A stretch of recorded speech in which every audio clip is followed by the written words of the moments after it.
శీఘ్రం 46 అన్నాడు, విగ్రహాలకు మొరపెడతాయి విను అన్నాడు. రెండో విషయం గమనిద్దాం. యోవేలు గ్రంథం 1:20. నదులు ఎండిపోవటయు, మేత స్థలములు కాలిపోవటయు. ఎవరు మొరపెడుతున్నారు? చెప్పండి ఎవరు మొరపెడుతున్నారు? అంటే పశువులకున్న జ్ఞానం కూడా మనకి స్తోత్రం. పశువులు అన్నట మేత స్థలాలు ఎండిపోతున్నాయంట, వర్షం లేక కరువు వచ్చేస్తుంది అనమాట. అప్పుడు పశువులన్నీ ఏం చేస్తున్నాయంటే దేవునికి మొరపెడతాడు. నదులు ఎండిపోతున్నాయంట, నీళ్లు లేవు తాగడానికి. అగ్ని చేత మేస్తాలను కాలిపోతున్నాయంట దేశంలో. ఇవి చూసినటువంటి పశువులు నీకు మొరపెట్టుచున్నవి. దేవునికి మహిమ కలుగును గాక. బయట మొరపెడితే పశువులకు నోరుందా? చెప్పాలి. పశువులకు నోరుందమ్మా? మా ఆకలి అవుతుందని చెప్పుద్ది అది.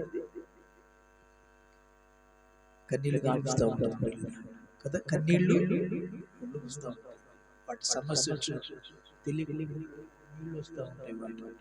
వీళ్ళ దేవుడు అన్నాడు, నదులు నీరు లేని పరిస్థితి, ఆహారం లేని పరిస్థితి చూసినప్పుడు పశువులు దేవునికి ఇలాంటి పరిస్థితి చూసినప్పుడు, నదులు ఎండిపోయిన పరిస్థితి, మేత స్థలాలు కాలిపోతున్న పరిస్థితి, దేశమే కాలిపోతున్న పరిస్థితి చూసి పశువులు దేవునికి మొరపెడుతున్నాయి. మనకి ఎంత విపత్తులు వచ్చినా, ఎన్ని కష్టాలు వచ్చినా, ఎన్ని కడగడలు వచ్చినా మనం దేవునికి మొరపెట్టలేకపోతున్నాం. ఎక్కడికి వెళ్తున్నా? విగ్రహాల దగ్గరికి వెళ్ళి రక్షించమని నువ్వు సాగిల పడుతున్నావు. అవి నేను ఏమి చేయలేదు. కాబట్టి నేను రక్షించేవాడు, నీకు నదులను ఎండిపోయిన వాడు మరలా నదులు ప్రవహింప చేయగలిగిన వాడు, మేత స్థలాలు కాలిపోయిన నీకు పచ్చికను ఇవ్వగలిగినటువంటి వాడు మా దేవుడు. పశువులు దేవునికి మొరపెడుతున్నాయి. వాటికి ఉన్న వివేకం కూడా మనకు లేదని అర్థం. ఈ రోజున పరిశుద్ధాత్ముడు అంటున్నాడు, అందుకే నీవు నాకు మొరపెట్టు, నేను రక్షించువాడను,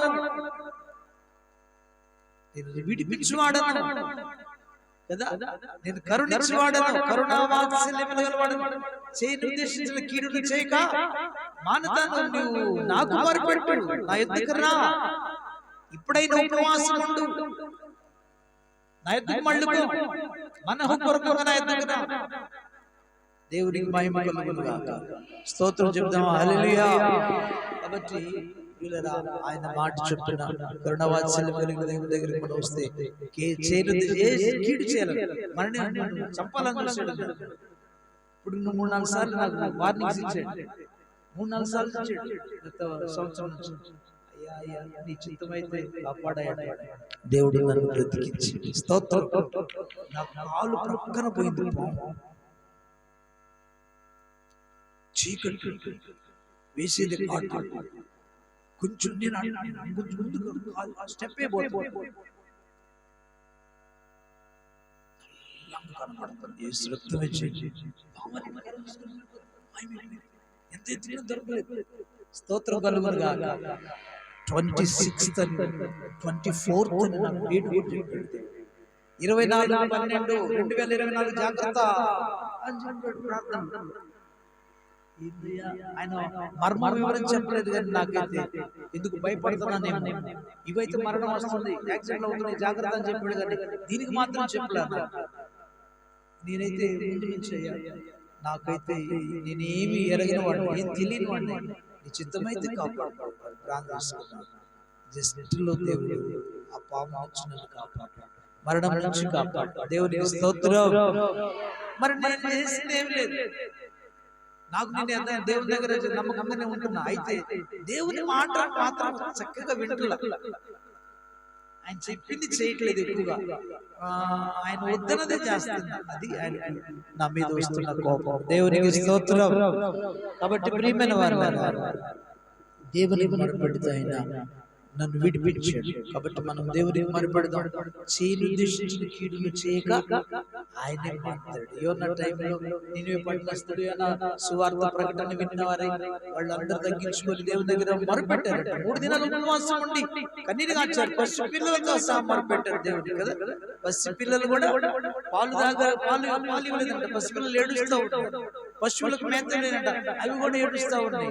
రాజుగారు గొనపట్టు కట్టుకొని కింద కూర్చుని ఏడుస్తా ఉన్నాడు, ఒప్పుకుంటాడు, పాపాలు ఒప్పుకుంటా ఉన్నారు కదా. దుర్మార్గులు విడిచిపెడతామయ్యా దేవుని దగ్గర ఏడిస్తే, చేస్తానన్న కీడు చేయకుండా, అగ్ని చేత కాలుస్తానన్న పట్టణాన్ని కాల్చకుండా దేవుడు కాపాడు. కేవలం దేవుని ఎదుట మొరపెట్టినప్పుడు, దేవుని దగ్గర తగ్గించుకున్నప్పుడు, ఉపవాసం ఉన్నప్పుడు, మొరపెట్టినప్పుడు ఆయన విని ఆపదను తప్పించిన దేవుడు. దేవునికి మహిమ కలుగును గాక. కాబట్టి పశువులకు ఉన్నటువంటి ఇంగిజ్ఞానం మనకు లేని పరిస్థితి కనిపిస్తున్నాయి.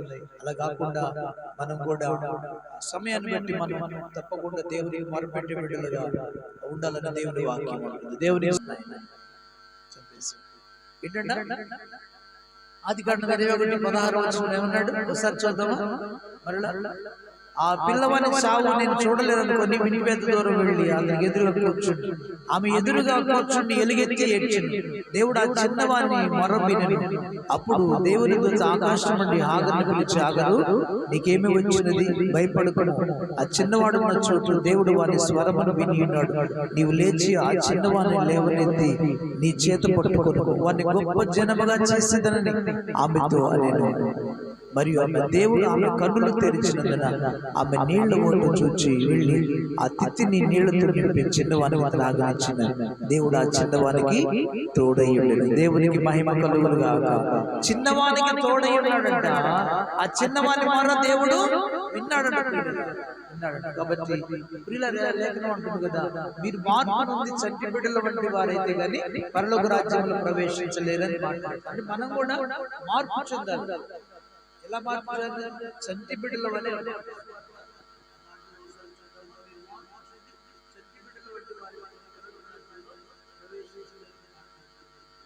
ప్రార్థన దేవుడు వినాలి. మన మొర దేవుడు 18వ అధ్యాయం 3వ వచనం. మత్తయి సువార్త 18:3 త్వరగా.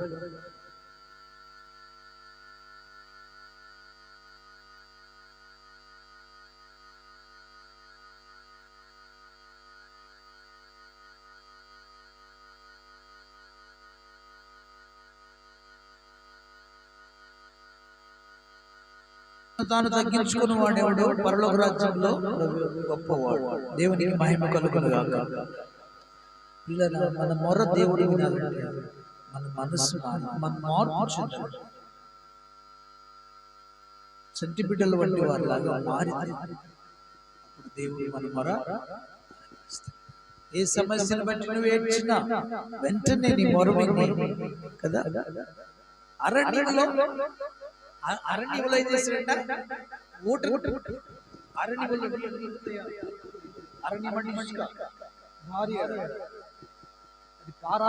అరణ్యమంట, అంత ఇసుకమైంది. ఇసుకలోంచి నీళ్లు దొరకదు. కానీ దేవుడే బిడ్డ మొరను విన్న దేవుడు అక్కడక్కడ నీటిని ఊటను పుట్టించి అది తాగి వాళ్ళు సేద తీరారు. కాబట్టి మనం కూడా ఏ సమస్యలతో మొరపెడుతుంటే ఏమీ లేని శూన్యముల నుంచి సృష్టిని కలుగజేసిన దేవుడు నీ ఆ కష్ట పరిస్థితుల్లో వచ్చి నిన్ను ఆశీర్వదిస్తాడు. దేవుని స్తోత్రం. నిన్ను దీవిస్తాడు, ఆశీర్వదిస్తాడు, సమస్యలు తొలగిస్తాడు. అరణ్యం లాంటి నీ పరిస్థితిని కూడా ఆయన చేతిలో పెట్టాడు. ప్రభువా, నేను అరణ్యంలో ఉన్నానయ్యా, నీరు దొరకదయ్యా అని ఎలాగా ఏడుస్తుందో, పిల్లవాడు చనిపోయే స్థితికి వచ్చాడని ఏడుస్తుందో, ఆగరు పిల్లల దేవుడు చిన్నవాడు ఏడుస్తున్నాడు. వెంటనే విని దేవుడు నీటిని ఊటను పుట్టించిన దేవుడు. నీ ఇంట్లో ఉన్నటువంటి పరిస్థితి అంటే అర్థమైందా? అరణ్యము అంటే లేని పరిస్థితి. అరణ్యము అంటే ఇసుక. ఇసుక అంటే కష్టమైన పరిస్థితి. ఇసుక దేనికైనా ఉపయోగపడుతుందా? దేనికి ఉపయోగపడుతుంది. అరణ్యం అన్న కూడా దేనికి పనికిరాదు. అంత అంత అంత కష్టంలో ఉన్నామని. అరణ్యంలో నీరు ఉండదు, ఎడారిలో నీరు దొరకదు. కాబట్టి అంటే నీరు లేని పరిస్థితి, ఆహారం లేని పరిస్థితి, నీ ఒంటిలో ఆరోగ్యం లేని పరిస్థితి, సమస్యలు, అరణ్యం కూర్చున్నటువంటి విషయాలు. కాబట్టి తప్పకుండా దేవుని దగ్గర మొరపెడితే అంటే చంటి బిడ్డగా మనుషుల దగ్గరికి మొరపెడతావు కానీ దేవుని దగ్గరికి వెళ్ళి మొరపెడతావు. అది చంటి బిడ్డతనం. జబ్బు చేసింది, డాక్టర్ దగ్గరికి వెళ్తే కానీ చంటిపెట్టేలాగా దేవుడి దగ్గరికి ఇక్కడికి వచ్చే దేవుడి దగ్గర మొరపెట్టేది ఎవరంటే ఇక నాకు డాక్టర్ల కంటే నా దేవుడే పరమ డాక్టర్ తగ్గించుకొని చిన్న బిడ్డలాగా దేవుని దగ్గర వచ్చి ఏడిస్తే అప్పుడు ఆయన బాగు చేస్తాడు. ఆ తర్వాత డాక్టర్ దగ్గర ట్రీట్మెంట్ మెడిసిన్ మంచి మెడిసిన్ ఇప్పించి దాన్ని క్యూర్ ఎదుర్కొచ్చేస్తాడు. అలా కాకుండా డైరెక్ట్ గా డబ్బులు ఉన్నాయి కదా అని నువ్వు డాక్టర్ దగ్గర వెళ్తే నిన్ను నా వల్ల కాదమ్మా దేవుడిని కాపాడాలని అంటాడు. ఆయన నీ దేవుడు చూసుకోమ్మా అంటాడు. దేవునికి స్తోత్రం. ఏమో మరి ఎందుకు నాయన నీకు డబ్బులు? మాకు తప్పదు, మా ఫీజు మీరు వచ్చారు కదా. దేవునికి మహిమ కలుగును గాక. కాబట్టి అంత పరిస్థితుల్లో దేవుని పాదాలు అయ్యా ఏడిస్తే ఇన్ని వండర్స్ చేస్తాడు, ఇన్ని అద్భుతాలు చేస్తాడు. ఐగుప్తదేశాన్ని వణికించిన దేవుడు నీ జీవితంలో జరిగించలేడా? జరిగిస్తాడు. అరణ్యం లాంటి నీ పరిస్థితి, ఎడారి లాంటి నీ పరిస్థితి చక్క పెట్టగలిగిన దేవుడు, చక్క పెట్టుబడిన దేవుడు, ఎత్తుకొనగల దేవుడు, నేను రక్షించగలిగిన దేవుడు మన ప్రభువైన యేసు. ఆయనకు మొరపెట్టి మనము అద్భుతాలు చూద్దాం. దేవుడి మాట మన ఇంటిలో దీవించును గాక. ఆమె చెప్పిన